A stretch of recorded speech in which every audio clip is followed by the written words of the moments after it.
تو نیکسٹ مجھے یہ پوچھنا تھا کہ وہ کون سی ایسی جسم پہ جگہ ہے کہ جہاں پر ہمیں ہجامہ کرنے سے منع کیا گیا یا وہاں پہ نہیں کرنا ہمیں ہجامہ؟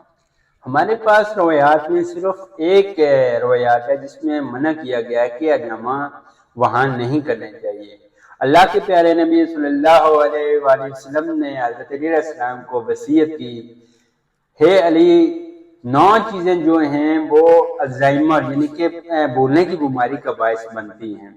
اس میں چوہے کا بچہ ہوا کوئی چیز کھانا، 2 عورتوں کے درمیان میں چلنا، اور قبروں کے خطبوں کو پڑھنا، اور گودی کا حجامہ کرنا۔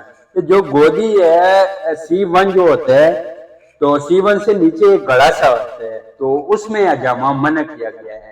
البتہ امام جعفر صادق علیہ السلام کی ایک روایات ہے کہ وہ جو گودی کا حجامہ ہے وہ صرف بچوں کے لیے ہے۔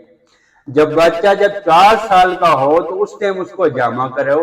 وہ جو حجامہ ہوتا ہے وہ جو رطوبت آ رہی ہوتی ہے بچے کی یا پورا جسم میں حرارت ہوتی ہے تو وہ کم ہو جاتی ہے اس سے، تو یہ بچوں کے لیے بہترین ہے۔ 4 ماہ بعد آپ کر لیں، 2-3 دفعہ جمع کروا لیں، لیکن بڑوں کے لیے منع کیا گیا ہے کیونکہ اس سے بھولنے کی بیماری ہوتی ہے۔